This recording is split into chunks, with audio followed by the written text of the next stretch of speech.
Welcome to Slash Forward. In this episode, we're going to take all our lycanthropic rules and toss them out the back door as we take a look at the 2017 Super Camp follow-up to Wolf Cop, another Wolf Cop, even though there's still only one, and consider hitting that like button if you've ever wanted to rip off someone's back flap. Let's get to it. We open on an attractive and successful man, commending us on how smart we are to entrust our well-being to him. This is, of course, a commercial for chicken milk beer, a fancy new microbrew. In the subsequent events, we learn that Mr. Swallows, CEO of the parent company of the brewery, is releasing this beverage as part of a 48-hour plan related to some sort of a broadcast. They just need their alpha subject for testing purposes, and they should be good to go. We then cut to Wolf Cop chasing some guys in a delivery van. They exchange gunfire, but are only able to slow him down with a rocket launcher. They successfully jam up his ride, but not before he ejected himself onto the top of their box truck, Teen Wolf style. Elsewhere, Tina, now the Woodhaven police chief, is showing her new rookie Scott the ropes, covering all the basics like the best spot in town to acquire Slurpees. Meanwhile, Lou is busy dispatching the henchmen, and it looks like the last guy brought a knife to a wolf fight.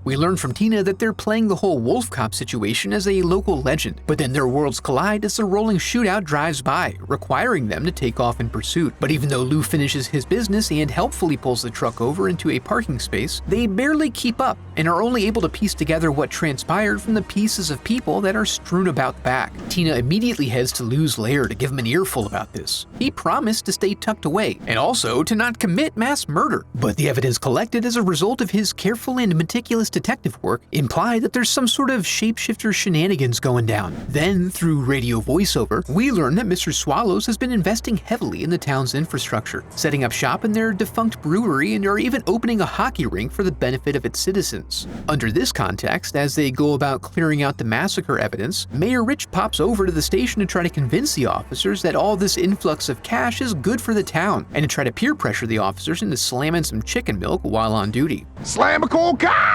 He was hoping, in light of the blood-soaked van behind them, they might make an effort to ensure there's no undue negative attention scaring off the shareholders. Back at his warehouse, Lou cracks open the package from the back of the truck and determines it to be full of goo. Wanting to make sure he provides up-to-the-minute preliminary reporting, he turns his back on it to check in with Tina. When he circles around, he discovers the goo to contain Willie, and they have a touching reunion. After getting wiped down, Willie tries to recount what he can remember about the shapeshifter abduction and imprisonment, with its abundance of bulbous shafts and enthusiastic probing. He has a momentary crisis. How long was I gone for?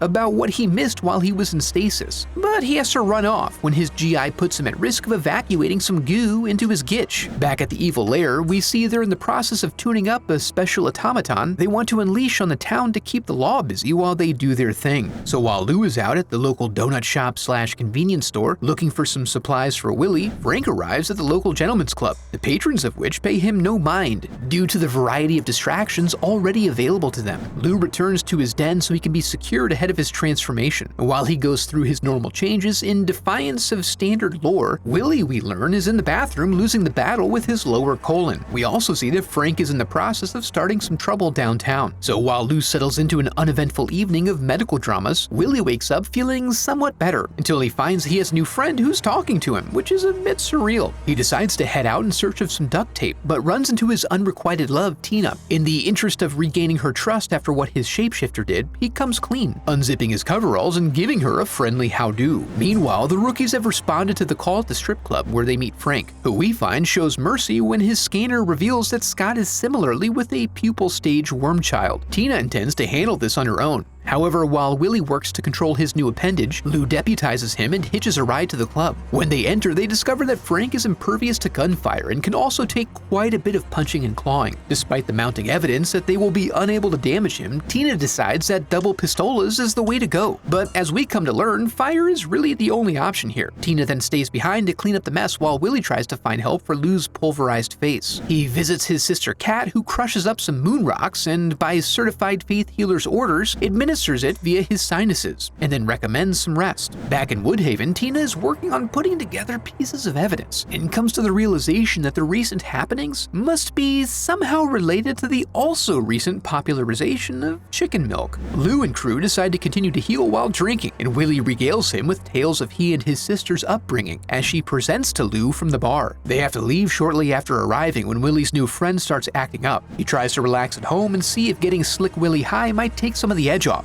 But then he gets edged up again when Lou and Kat return and make it painfully obvious that it's going down for real. Sure enough, Kat strips down twice, acquainting us with her true persona, and they get to it. Willie tries cranking the volume to drown out their passionate noises, but the broadcast has an impact on young Willie, who starts to spaz out and threatens to burst forth from his hole. Meanwhile, back in town, the mayor arrives at what he assumes to be a hockey rink and slams a cold cock in excited anticipation of receiving his briefcase of money. But, pregnant with the chicken milk, Swallows hits him with the magical frequency that calls forth his tummy buddy, although his does not start out nearly as bro-like as Willie's. We also see the police were there to investigate, and Tina makes the call to retreat. However, Daisy doesn't respond quickly enough, resulting in her getting nabbed. Back at Kat's, before they can finish wallowing in their post-coital musk, Willie calls them out for some assistance. He's trying to pin down Slick Willie, who is transformed into a more negative version of himself. Lou successfully distracts him with his supple neck skins, allowing Kat to shoot him off. Kat immediately recognizes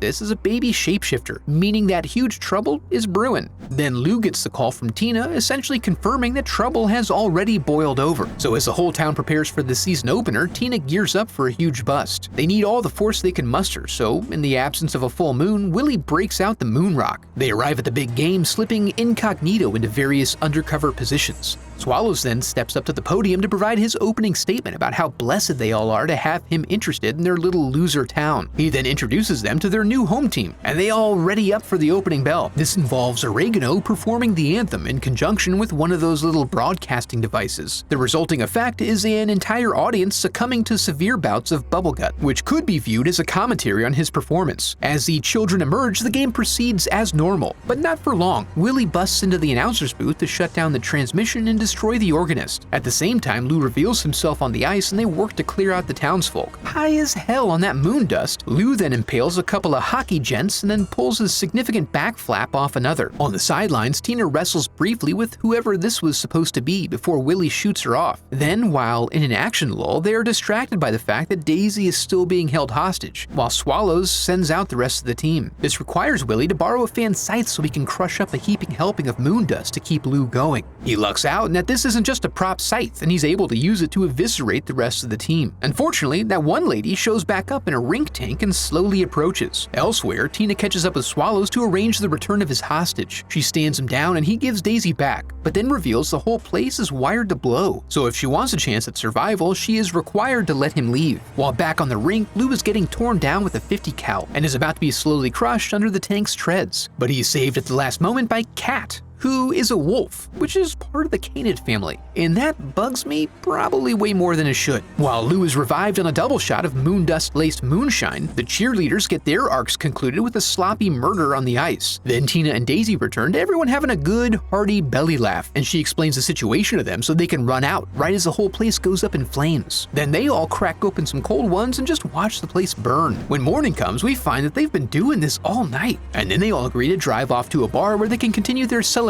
of definitive plot closure. But as we drift off to sleep with the credits rolling, we're treated to a mid-credits scene, where we observe as the henchman from the first movie who lost his face is being released from hospice after a fresh transplant surgery. He's looking like $1 million. Unfortunately, as he steps out to take his shuttle, he's smeared over the concrete by Wolf Cop, providing us the closure that we so dearly desired. I have a website set up where you can support the channel through donations or merch. Just a quick note that I've added an uncensored review of Under the Skin as another benefit for donation. I'd like to give a huge thanks to my donors memorialized in the Hall of Headshots.